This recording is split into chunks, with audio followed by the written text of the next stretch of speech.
Welcome to EPG Pathasala. I am Ramabramam. I am Professor of Political Science in the University of Hyderabad. Today we are now discussing about decision making. How decisions are made? Who makes decisions? What is the process involved? What do you mean by decision making? What are the types of decision making? And what are the processes involved in this? Besides the types and the models. Commonsensical meaning of decision is how you have decided on a particular thing. But this is quite a complex concept in the study of public administration. In fact, this is the gateway to the understanding of the theory of public administration, how decisions are made there. The very process of decision making is of immense interest not only to the theoreticians of public administration, but to the future of an economy, a country, a family, an individual. If this is so interesting area of study there, how theoreticians of public administration looked at it, it will be of immense interest to the students of public administration.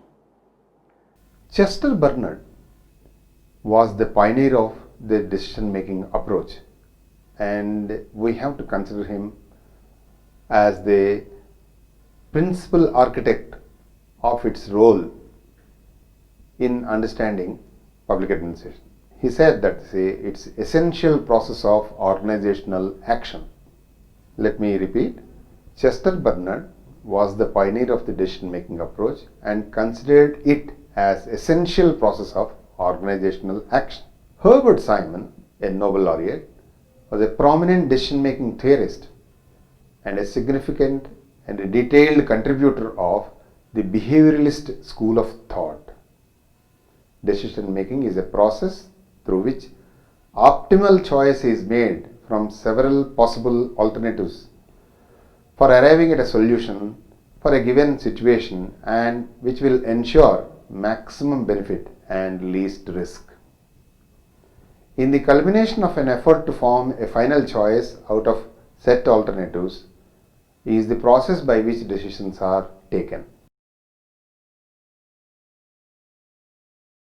There are also several other meanings, like for instance, it's a goal-oriented process. That means that all decision making should have some goal orientation there, and it's an intellectual process as it is a product of deliberations, reasoning and evaluation.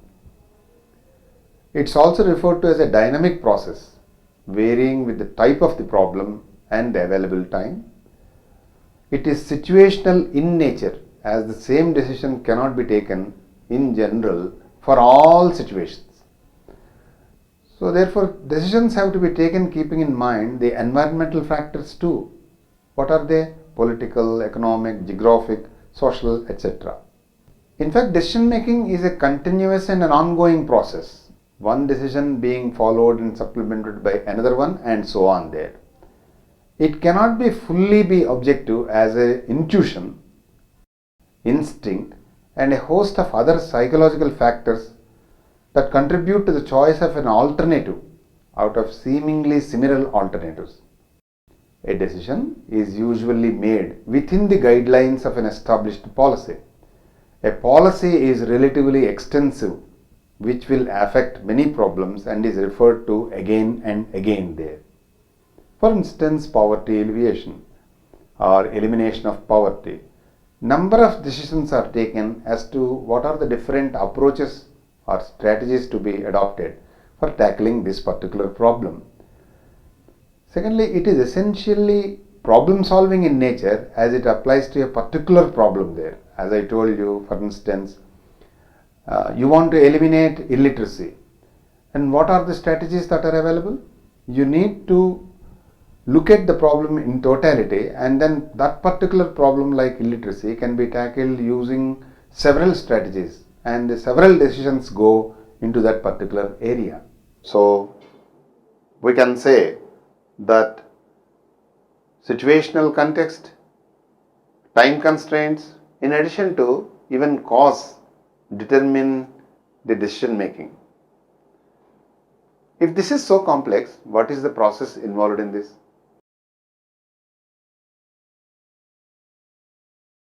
First of all, you should define the problem. Suppose I am saying that government is committed for elimination of poverty. First of all, we need to define the problem. Like what constitutes poverty or how poverty can be understood. Is it from the nutrition point of view? Is it from the purchasing power point of view? Or which kind of aspect you are having in mind? So define the problem there and analyze the problem. Like how poverty leads to implications on school going children, nutrition status, women's health, etc., etc. And accordingly gather relevant information, the third step. The first two are defining, next analyzing, then gathering relevant information. How many are below the poverty line, for instance? How many are above the poverty line? Then developing alternative solutions there. What is the best way to tackle poverty there? Is it through creating employment like Mahatma Gandhi National Rural Employment Guarantee Program? Or is it subsidizing, say for instance, rice, increasing the purchasing power of the poor people by creating employment and by reducing the cost of the rice for especially those who are below the poverty line? So differing or developing alternative solutions is the next step there. And now select the best solution under the circumstances. What are the circumstances under which we need to give subsidy or withdraw subsidy or give limit subsidy to particular segment of population or segments of population, excluding others. So, there are different ways. And then deciding on action. What should be the action approach? Say in 150 days, can you organize a program there? Like deciding on course of action there. In this regard, Simon, the best known work of Simon, as you are well aware, for his analysis and model of decision making refers to three consequential steps in the process of decision making. Number one is the intelligence activity. Number two is the design activity. Number three is the choice activity. Of course, we should note here that in one of his later writings in association with James Marsh, he added a fourth step called follow-up activity involving implementation of the decisions there. Let us now look at the types of the decision making there. Primarily, we are concerned with administrative decisions. Administrative decisions are again classified as programmed and non-programmed. We need to know little more detail as far as these aspects are concerned.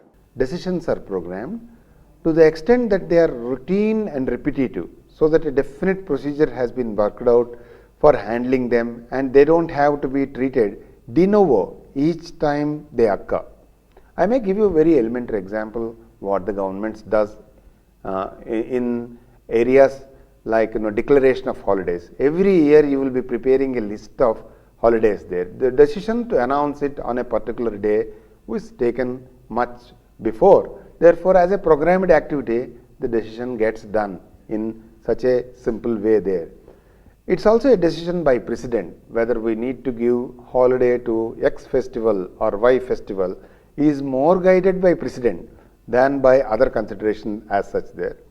And such decisions which could be seen having repetitive components and where examples are present and somewhat of routine nature with fixed variables. These kinds of decisions are suitable to be delegated to lower levels of organization.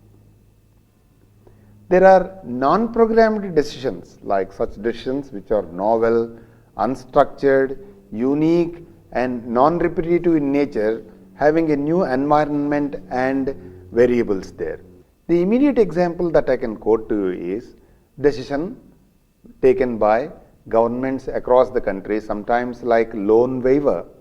Loan waiver is generally unstructured program and a unique and non-repetitive. It cannot be repeated.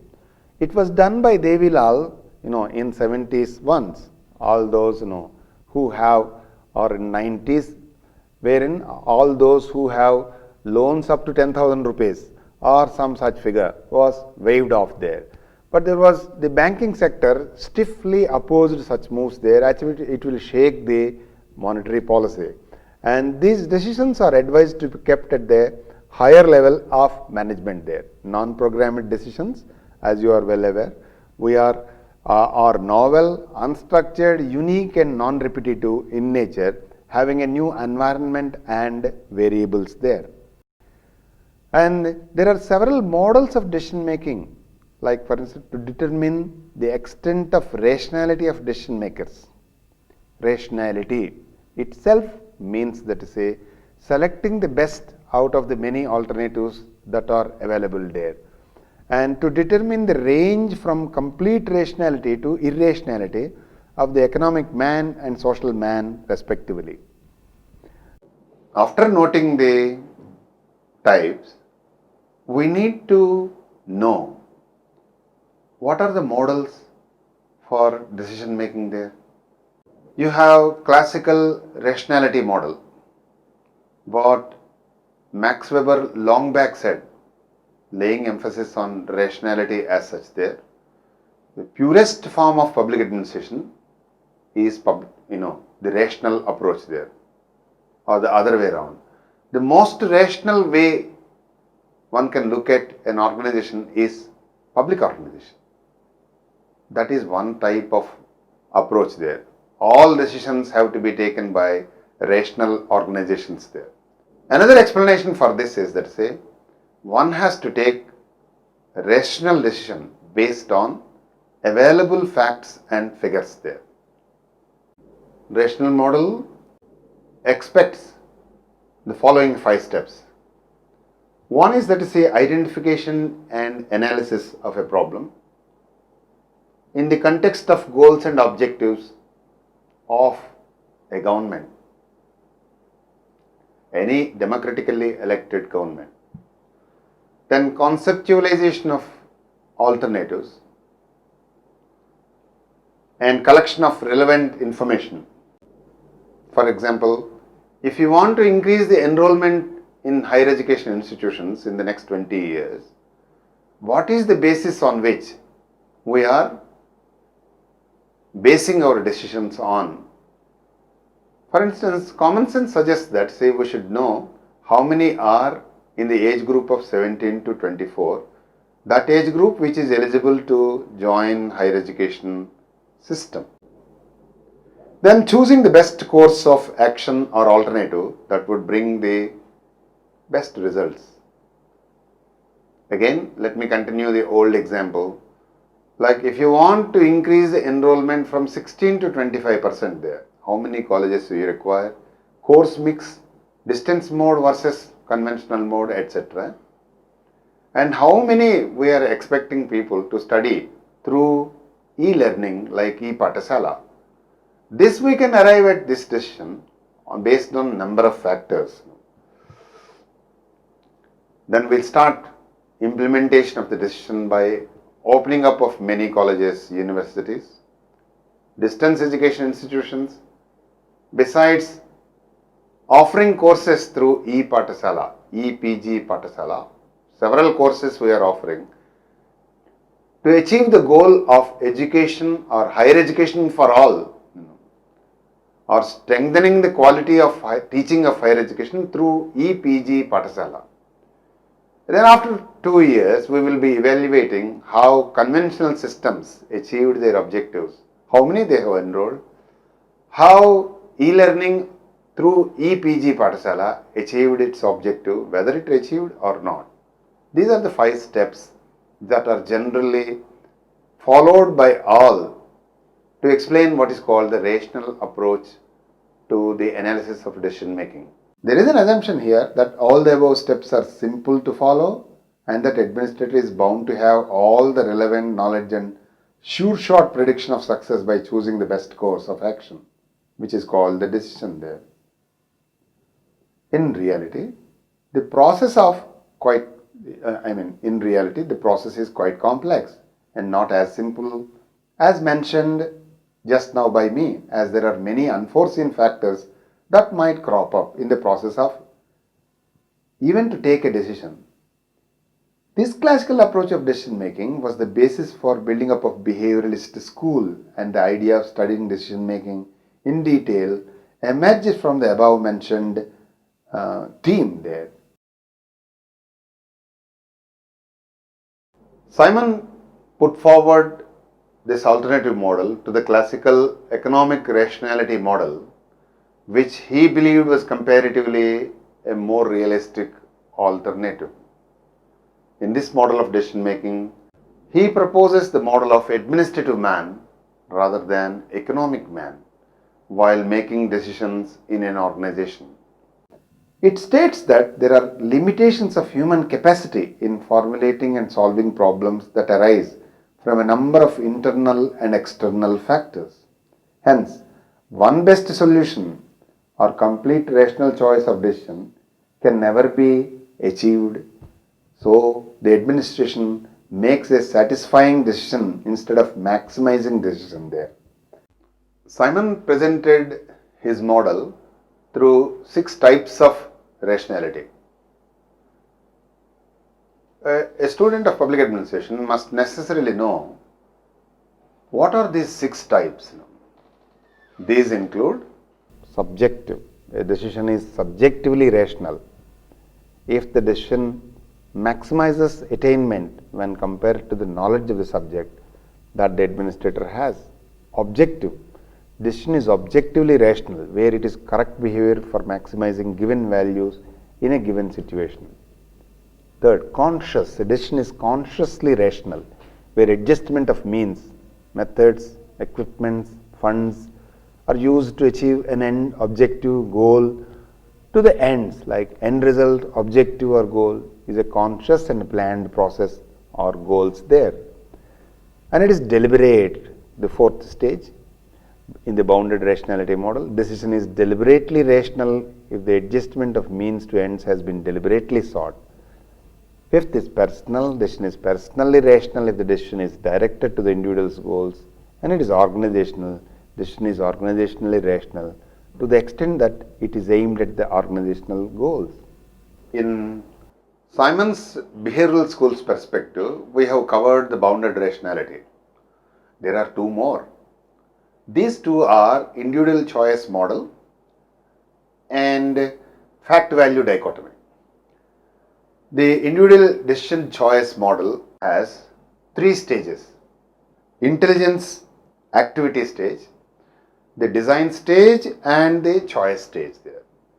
A detailed explanation of these 3 stages follows now. As far as intelligence activity stage is concerned, Simon called the first phase of decision making process as intelligence. It involves finding occasions for decision making. The head of the organization, after studying the organizational environment, identified the problem to be solved and gives it the needed recognition so that the whole organization is aware of it and proceeds to its next step of resolution there. What is the design activity? Searching for alternatives. Once a problem is identified, like for instance, why the children are not going to the school, the head of organization begins search for possible and suitable courses or strategies or alternatives of action that could help resolve the issue in the best possible manner, leading to positive and beneficial results for the organization and for those who look for some kind of a solution. We go through the merits and demerits of each of these alternatives, like diet schools, like EP schools, alternative schools, and goes through the merits and demerits of each of these alternatives and how they would work with regard to the issue and how we can expect the results there. What is bounded rationality model then? This is choice activity. Once the alternatives have been developed, the administration proceeds to the choice activity stage, which critically evaluates different consequences. After the above-mentioned stages are completed, the decision is taken which seems most appropriate and can fulfill objectives of the organization there. The stage requires certain skills like judgment, creativity, quantitative analysis, and experience in the decision making process. Let me tell you, the choice activity stage really calls for skill like judgment among different alternatives, a kind of a creativity. I was telling you why children are not going to the school. Apart from devising new curriculum there must be a kind of a creative approach to the design of the syllabus itself. And again, quantitative analysis and experience in the decision making process. As I told you earlier, after the bounded rationality model and the individual choice decision making model, the last aspect in the behavioral approach to decision making model of Herbert Simon is fact value dichotomy. Simon, in his writings, stated that every decision comprises of a logical combination of fact and value. If one has to give meaning as to what is a fact, it is factual examples now. Fact is a proven example. And what do you mean by value? Value is like, somebody is beautiful, somebody is ugly, somebody is good, somebody is bad, somebody is great, somebody is less. These distinctions wherever we make there, these are value loaded statements there. These need to be taken into consideration when we are looking at the decision making processes, especially when we are analyzing what are the factors behind a decision making. We need to keep in mind the fact and the value distinction as such there, according to Herbert Simon. As we have noted, Simon's three approaches to the decision making model under the behavioral school, like the fact value, the individual choice, and the bounded rationality model. There are also others who have contributed for understanding of decision making model. In fact, contributions from Lindblom, Edgioni have further enriched the understanding of the concept of decision making in the theory and practice of public administration there. Let us now try to know something more about others' contribution to this area, especially Edgioni, Dror, and others. We will begin the contribution with the contributions of Charles Lindblom, a well-known expert in the area of decision-making model. He is especially known for his contributions to the understanding of new concept then in 60s called incrementalism. He was quite critical of Herbert Simon's approach and advocated that instead of changing the whole area where the issue arises, small and partial adjustments should be made mutually, which will then pass on gradually and without any conflict to the whole bit by bit, that is incrementally. If a decision is taken all of a sudden, it might be opposed as people would find it hard to adjust. He calls it in his paper Art of Muddling Through, that instead of rationalism, approach of incrementalism is the best way, since a public policy is mostly a continuation of previous policy or a better version of it and bears a strong resemblance to its predecessor, and so little by little changes are required since the base more or less is the same. I was referring to two public policies here. One is elimination of poverty. Two is attracting children back to the school. In these two, policymakers tried to put in place such decisions which will incrementally improve the implementation process there. So the basic idea of the incrementalist approach is to convince the different clientele groups for acceptance by public and legitimacy and of course in a total perspective. Let me repeat. The idea of the incremental approach was basically acceptance by public and legitimacy. Yet another thinker in this area is Edgioni, who hit upon the idea of blended rationality, or who coined a new concept called blended rationality. And the model that he proposed in this is mixed scanning model of decision making. While supporting Lindblom's incrementalist theory, He broadly did not agree with him on the rationality aspect of it. He was of the view that in the beginning of the whole problem area, we need to see broadly, and then later on focus may be made for detailed scrutiny of these smaller areas requiring urgent attention, because unless the whole area is taken into a perspective, we cannot possibly arrive at a solution that can be implemented in various steps there. When it comes to Dror's optimum model of decision making or optimal model, Dror first of all criticized Lindblom's approach, as he felt that partial change as a solution to a problem is not possible, as the inertia of the previous problem or the bigger problem will still persist and eat up with small and significant changes.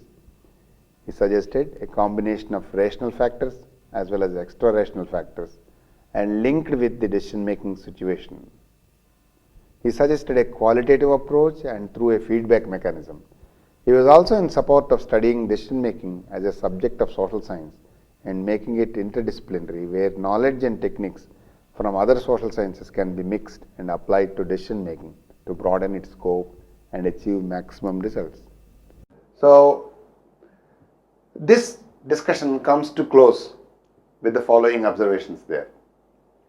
That what is the decision making and what it means to the governments and to the general public, how decisions are made, and what are the processes involved in decision making, and the types of decision making, the models of decision making, emerging models that deserve the attention of students of public administration, the debates in this, the criticism of each model there. And we will be closing this discussion with one observation, that all decisions are subject to number of political, social and cultural context in addition to historical context there. There is a vast bearing of these aspects on the entire decision making model as such there. For more information and for greater clarity, you are advised to consult our e-text and also refer to the web resources that are available extensively on this topic there. Decision making is not a static topic. It's a continuous and a dynamic topic where more and more literature is emerging in this area. What we have given is only an illustration of some of the important models, but other models also deserve your attention there. Thank you.